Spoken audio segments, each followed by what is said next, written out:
And joining me for more on this is author of Tel Aviv Diary and columnist at Newsweek, Mark Schulman. Mark, thank you so much for joining us. Yesterday, we reported that Netanyahu was set to leave to Washington on Saturday, but that no meeting had been set with Trump yet. And today we hear then that the trip has been pushed. What are the diplomatic calculations in place here from Washington and also from Israel?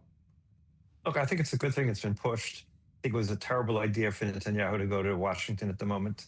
Netanyahu should stay as far away from Washington as possible to not seem like we're involved in any decision that the United States takes in the next days, weeks, whatever's going to go on with Iran. We should be hands off. For Israel's sake, in terms of our relations in the United States, the best thing we can do is lower our profile as much as possible. Every time that Netanyahu goes to Washington, it raises our profile. I'm sure he wanted to go to Washington because he thought it would help him politically here, and that's the reason he was going. I mean, what we saw yesterday in terms of the Democrats, unfortunately, is a preview of what we can expect going forward. I mean, we're looking at the midterms that are coming up pretty soon, and by all accounts, the Democrats are going to end up gaining control of the House, and who knows what's going to happen in the Senate. And that's on the Democratic side. Yesterday, we had another piece of news that was very disturbing when J.D. Vance, Vice President J.D. Vance, went on Joe Rogan and accused Israel of running a campaign against him personally. Now, I can't say whether it's true or not, but the fact that he said it on Joe Rogan's show with millions and millions of followers certainly hurts us in that audience. Relations in the United States are five-alarm fire. The fact that we're more or less ignoring it here is really a problem. I'm not sure what we can do, but it is a five-alarm fire, and we need to deal with it. Right. I heard one expert from Washington at the Herzliya conference, and he said we need to be ready for the possibility that we could get an arms embargo against us in the next 2 years. Not cutting off aid, but an actual embargo from the United States. This is terrible news, and this is probably the most important foreign policy issue that's in front of the government or the next government. And, it's certainly not a major issue here. It comes up from time to time, but no one understands how deep and how important this is right now for our survival, frankly.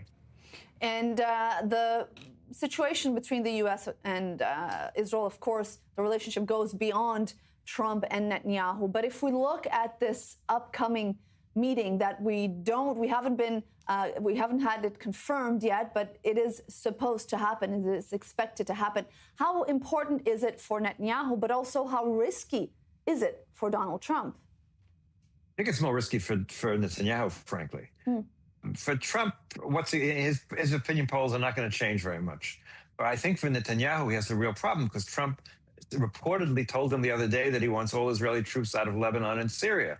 Something that Netanyahu can't do electorally because his one claim is we've expanded where our troops are, and if he pulls out under American pressure, that would be terrible for him politically.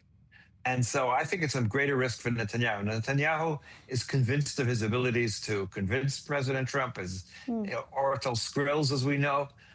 I don't know. I mean, I think it's a very big risk on Netanyahu's part. It's a risk for the state of Israel at this point.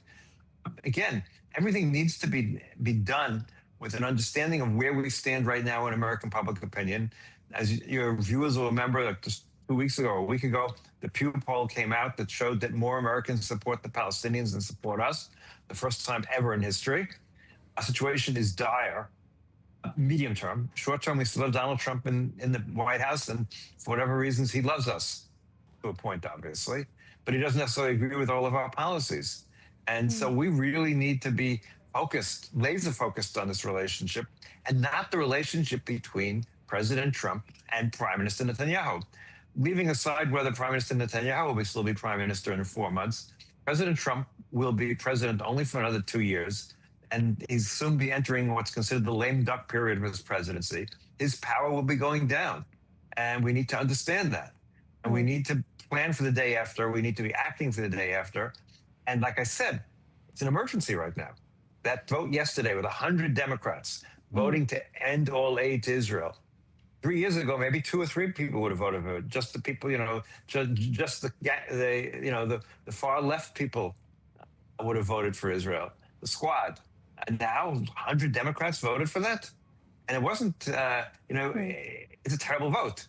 We have to understand that. We need to realize that that's where things are going, and we need to find ways to change the direction. All right, Mark Schulman, thank you very much for your analysis today. Pleasure.